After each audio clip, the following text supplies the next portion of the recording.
El monóxido de carbono es un gas nocivo. Se produce a través de una mala combustión y puede matarte.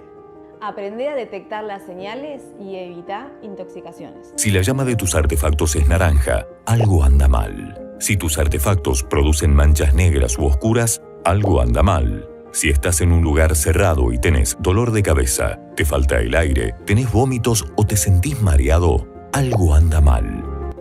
Ante la presencia de estos síntomas, ventila el ambiente, salí de él y llama al 107. El monóxido de carbono puede matar. Mejor prevenir. Por eso, es importante que no te calefacciones con hornallas, que mantengas siempre los ambientes ventilados, que hagas revisar tus artefactos por un gasista matriculado y no instales calefones en el baño. Es un mensaje del municipio de Bahía Blanca.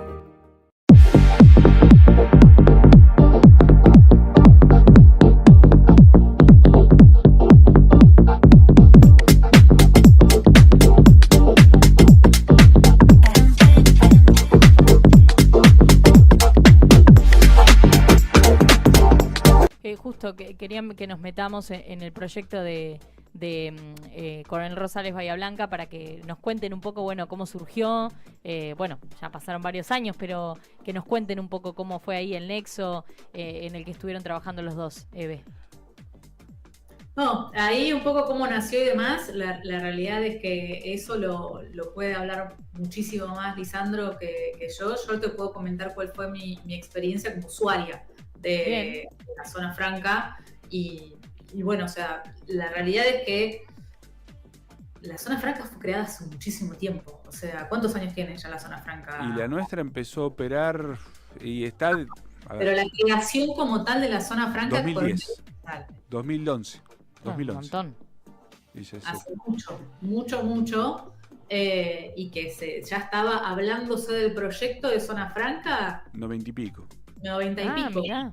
Sí, 90 y pico. Entonces, imagínense que todo esto, o sea, es un poco la anécdota también que se empezó a hablar del proyecto de zona franca en el 90 y pico para terminar siendo operativo 20 años más tarde, más o menos, para que yo venga como usuaria de zona franca, quizás que fue de 2018, o sea, entonces es como que todo esto, estas cuestiones, digamos, que tienen que ver con lo que demoramos en tomar este tipo de decisiones para activar una geografía como tan importante como es la Coronel Rosales Bahía Blanca, la realidad que nos hace pensar, o sea, la experiencia que yo tengo utilizando, digamos, la zona franca de la región es súper buena. O sea, yo planteé una necesidad, en ese momento estaba trabajando en una empresa del polo petroquímico, dije, necesito trabajar sobre esto porque no le estoy encontrando la vuelta y necesito la habilidad, digamos, de los expertos de la zona franca y que me den este espacio para trabajar.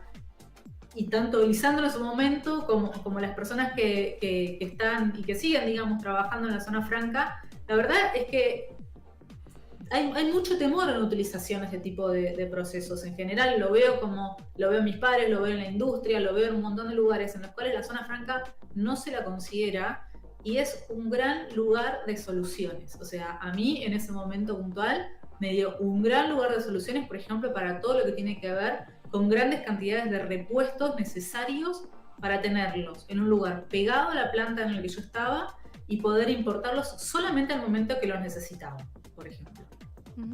En el mientras tanto que queden como si estuvieran en el agua, ¿no? Claro. Vos pensás que el régimen de zona franca te decía que es malo y que fue sacarle agua a las piedras, pero justo se dio un contexto que pudimos aprovechar de gente con experiencia operativa, gente y la verdad es de decisión. Yo creo que todas estas cosas pasan, vos podés tener la visión, pero si no tenés la decisión de avanzar, y eso se avanzó conjuntamente primero sobre un caso de éxito que te decía hoy, que fue todo lo que fue aerogeneradores, que aún se mantiene como nicho de mercado, y se trabajó sobre el concepto, sobre el proyecto de 3 años y medio, sobre mega data centers. Y creo que es eso que te decía hoy, es competir, generar confianza y competir y salir a buscar las inversiones. Eso por ahí es un déficit, ¿viste? Estoy esperando que vengan, porque se interesan, porque la ¿Por región qué se tardó tanto tiempo eso que dice Eve? Porque la Argentina estaba dentro de un microclima de 70 años de economía cerrada. Para nosotros viajar a veces es más turismo que realidad. Y fíjate que muchas veces vos Mira, esto me lo explicaban en el ISEX, que es el Instituto de Comercio Exterior de España. Y ellos me explicaban, ellos tuvieron una crisis, la crisis que fue subprime 2008-2009, a ellos les afectó mucho en el 2011. Y perdieron gran cantidad de empresas, que ellos hablan de internacionalización y no de exportación o comercio exterior. ¿Qué significa que las empresas se internacionalicen? Que dicen, una venta afuera hace cualquiera. Es tener un proceso que a lo largo, donde vos tengas todo un sistema de procedimiento afectado a poder exportar. Y en eso ellos entendían y veían cómo tenían que ir a buscar, y tuvieron que pasar, se habían quedado con 80.000 empresas internacionalizadas o exportadoras, y tenían que recuperar a 160.000 y lo lograron. Generando condiciones, están dentro de la Unión Europea, con otra ubicación, pero lo lograron. Pero básicamente tenés que ir a buscar cuáles son los nichos donde vos tenés fuerte y salir a ofertarlo. Y una de las cosas que me llamaba la atención, que me dicen, y que lo veía después cuando volvía, es, vos no podés ir a una feria, vos tenés que tener una estrategia de comercio exterior o una estrategia política de comercio exterior para poder vender, que es integral. No es que vas a una feria, volvés y decís, vendí todo. ¿Qué vendiste? Por ahí vas a ir una vez y vas a conocer la feria. La segunda vez ya conoces a los compradores del otro lado, que son tus potenciales clientes. La tercera vez y el cuarto año estás recién vendiendo. Lo que te tenés que asegurar es que a partir del cuarto año sea algo continuo, no que vendiste una vez. Y como estamos lejos y venimos de una economía cerrada, pensamos que viajar muchas veces es un factor turístico o que te vas a divertir. Y la verdad que ir a trabajar a, por ejemplo, encuentros, eventos, que hay que ser muy estratégico, hay que saber que cuando empezás un proceso no tarda menos de 4 años. Recién ahí vas a poder medir éxitos y fracasos. Y acá en Bahía Blanca, ¿qué resultados vimos? Bueno, mirá, la zona franca, yo no sé hoy exactamente, pero nosotros pasamos de tener 7 usuarios a tener 170 usuarios. Empezó a ser una herramienta dentro de la economía que tenías en ese momento, un factor de competitividad. Fuimos caso de éxito en todo lo que se generó en energía eólica. Claro. 60% de los grandes componentes que llegaron a la Argentina vinieron por Bahía Blanca. Eso hizo que, por ejemplo, los generadores daneses instalaran su service center en Bahía Blanca y su centro de capacitación para toda la región, no solo Bahía Blanca, toda la región de países. Eso te da un factor de competitividad muy importante, y vos también tenés que ir continuamente generándole condiciones a las empresas para que estén interesadas en mantenerse acá. Claro. Yo sé que es muy difícil, por ejemplo, las grandes plantas del petroquímico no se te van a ir de la noche a la mañana, pero reducen el nivel de inversión. Vos necesitas que esas empresas crezcan continuamente. Y en eso tenés que generarle condiciones. Y vos decís, bueno, pero ¿es a la empresa directo? No, por ahí es a sus proveedores. Porque los haces más competitivos. Y la empresa baja sus costos, porque después eso se tiene que dar vuelta e ir a nivel internacional a mostrar sus números. Y eso es generar condiciones. Y también ver cómo integrarse con todo. A ver, cómo integrarnos con Vaca Muerta. Y tenemos que repensar ahí una estrategia. Claramente tenemos que repensar. Cómo poder integrarnos a las cadenas y que nuestras herramientas sean las que se utilizan. Tenemos que sacarnos la visión que tenemos todavía muchas veces para buscar objetivos de los años de la década del 50 y empezar a pensar con las herramientas del siglo XXI, que ya pasó un cuarto de siglo. Ya hablamos, no podemos hablar más del siglo XXI como eso que va a venir. Ya pasó un cuarto de siglo. O sea, ya está jugado y si no nos integramos vamos a seguir en retroceso constante. Y si incorporamos el concepto de sostenibilidad económica en todo esto que vemos por ahí aplicado en nuestra ciudad o en estos casos que son los que nos tocan más de cerca, ¿cómo lo podemos aplicar en este contexto, digamos? Que, bueno, también es esto nuevo, porque tiene que tener esta sostenibilidad, vos decías, no solamente en lo económico, sino también para la visión de futuro, ¿no? En el contexto enmarcado. Mira, si vos te planteás sostenibilidad, la sostenibilidad tenés distintos ambientes. Primero es tener una visión de ciudad y región. Porque si yo hablo de Bahía Blanca, tengo que hablar de Sierra de la Ventana, tengo que hablar de la costa, de Pehuncón, Montehermoso. Claro. Porque hoy una distancia de 1 hora 45 minutos no es nada. Y tenés que ver cómo integrar para hacer una oferta general. Sostenibilidad puede ser desde el punto de vista medioambiental, También. puede ser desde el punto de vista urbano, de cómo es la infraestructura urbana. Todos tenemos déficit. Cómo es la infraestructura urbana y cómo es el desarrollo económico. El desarrollo económico, una cosa es tener crecimiento económico, que muchas veces se tiene, y otra cosa es tener desarrollo económico, porque eso es inclusivo. Obviamente que hay que ser muy claro que todo esto, los procesos de grandes inversiones, es muy raro que dure menos de 2 años para que se decida una inversión. No es que mañana, me saco una foto en Vorterix y van a anunciar una inversión y habla y sí, ya viene. A ver, tenemos la experiencia de Elon Musk. ¿Cuántas fotos se sacó con el gobierno argentino? Y no, porque después tenés procesos. Claro. Y son por lo menos 2 años. Y en eso también hay que transmitirle a la gente. No es que y tenés 2 años para tomar la decisión. Entonces tenemos que empezar. A ver, yo sé que tenés que dar una solución inmediata, porque la gente tiene necesidades, pero tenés que plantearte una ciudad de acá, por lo menos a 10 años, con objetivos claros y concretos. Tampoco salir a buscar cualquier cosa. Si vamos a decir, no, en Bahía Blanca queremos turismo y vamos a hacer playas, y vos decís, me parece que no va a andar como visión. Podés hacer turismo receptivo, turismo que se llama de congresos y demás. Tenés una posibilidad, pero no tenemos un buen hotel que tenga incluido qué es lo que se busca a nivel internacional. Un hotel con centro de convenciones incluido. No que tengas que hacer 5 cuadras, tiene que estar todo incluido. No lo tenemos. Entonces, ¿nos conviene apostar ahí? ¿O nos conviene apostar, por ejemplo, a tecnología, que creo que en servicios podemos ser buenos, podemos ver la importancia si finalmente en algún momento se concreta? Yo creo que, y te dejo una definición, yo creo que el proyecto de Mega Data Center no es el cómo, es el cuándo. Tenemos que hacer que el cuándo sea antes. Y para eso hay que trabajar. Hay que viajar y hay que enamorar. Quiero salir con mi hijo me plantea, quiero salir con una chica, y bueno, tenés que invitarla, tenés que hablar, no es que salís por así porque me gusta. Claro, sí. Y esto es lo mismo, en los negocios tenés que enamorar. Yo te dije, el primer concepto y el principal pilar de los negocios no son los beneficios, no son la infraestructura, no es Confianza. Es la confianza.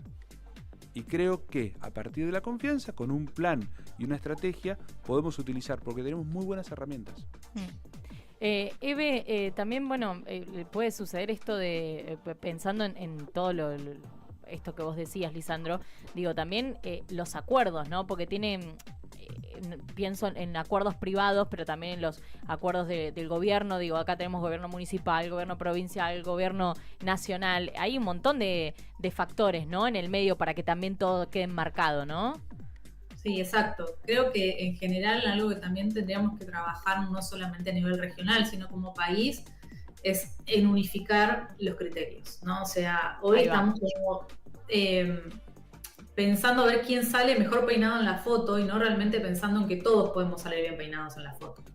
Ese es el problema fundamental, que es, o sea, alguien te dice que sí, pero dice, no, pero cuidado, porque te va a decir que no, entonces digamos no, entonces, o sea, el contexto en el cual nos encontramos hoy tampoco permite a que cuando hablamos, y con Lisandro nos pasa que afortunadamente tenemos mucho contacto con gente que quiere invertir, con que quiere venir, con gente de afuera que necesita entender y que hoy les parece que es atractivo. Como dice Lisandro, hoy estamos en un momento en el cual Argentina se encuentra de moda, pero la realidad es que cuando vamos a tocar puertas, cada uno tiene su cuadradito, ¿no? O sea, y dentro de ese marco cuadradito no sale. O sea, y ahí es donde perdemos todos. No pierde solamente una región, perdemos todos. Entonces es, ¿cómo hago yo desde mi lugar, desde mi, por ejemplo en este caso, ¿no? Bahía Blanca, con todo lo que tiene ya, porque ya tiene un montón de cosas, o sea, como polo productivo, como también todo lo que tiene que ver con el conocimiento, tiene universidades reconocidas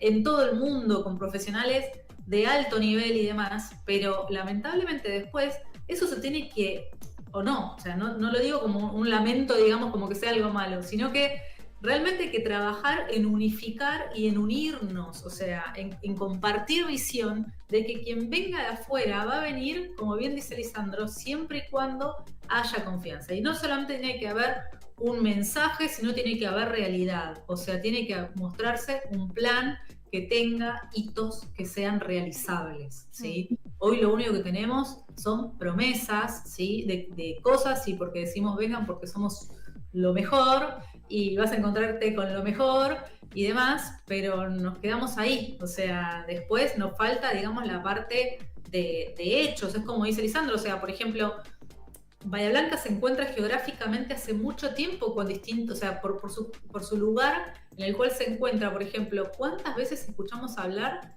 del corredor bioceánico con Chile? O sea, está en el lugar indicado geográficamente para que tu salida hacia el Pacífico sea el lugar que menos, digamos, ocupa, digamos, carreteras y demás para poder llegar hacia el Pacífico. Sin embargo, eso, no sé, yo tengo 42 años y mínimo hace 20 que lo escucho. Y nunca sucedió absolutamente nada.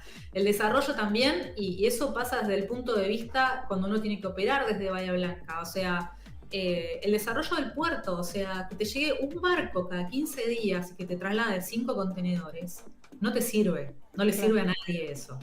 Que vos vayas a la ruta y esté todo roto y que el camión tarde 3 días en llegar a Buenos Aires, porque encima tenés que salir por el puerto de Buenos Aires, no te sirve. Que el tren, que si bien llegas al polo petroquímico Bahía Blanca, el 90% de las veces tiene problemas en las vías, tiene problemas porque lo saquean, tiene problemas porque en realidad tiene un solo tren y ese solo tren lleva 20 contenedores solamente, tampoco te sirve. Entonces, al fin y al cabo, vos tenés un montón, hay muchas empresas del polo petroquímico, quizás su 40-45% de su producción tiene que exportarse. No llegás a exportar eso.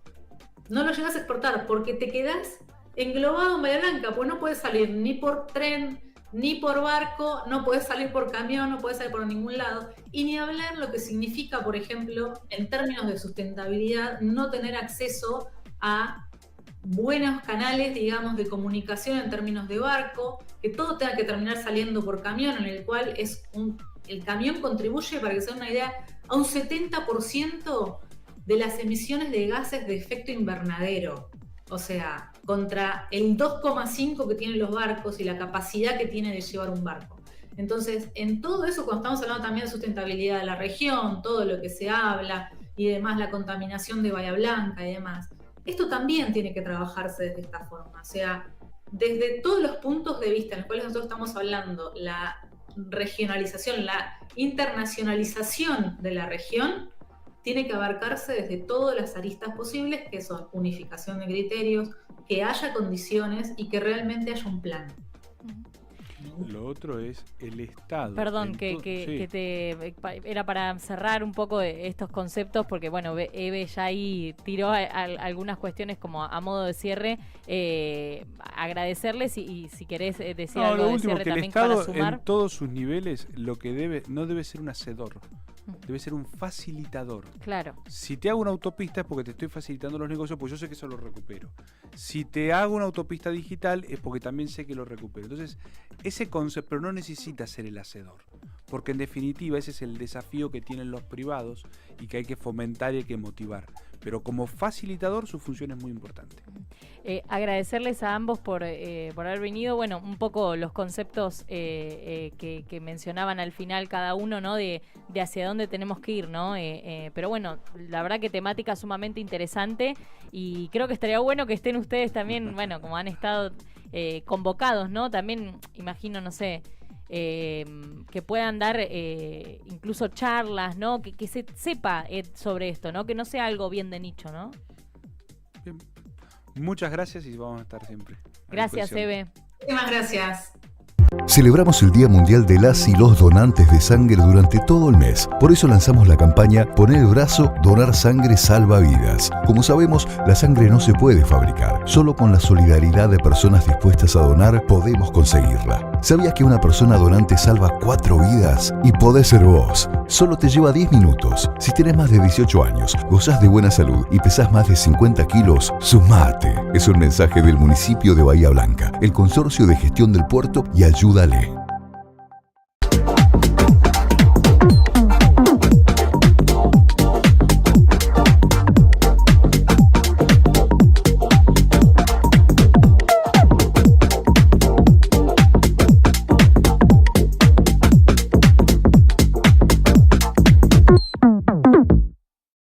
¿Querés conocer tu consumo de electricidad? Es muy fácil y en EDES te contamos cómo hacerlo en 3 simples pasos. Busca el nivel de segmentación en tu factura o en la oficina virtual. Ingresa a simulador.infoedes.com. Carga los artefactos de tu hogar y el tiempo que los usás. ¡Listo! Ya podés conocer la estimación de tu consumo, la factura proyectada y qué artefactos están consumiendo más energía. EDES. Somos energía que transforma.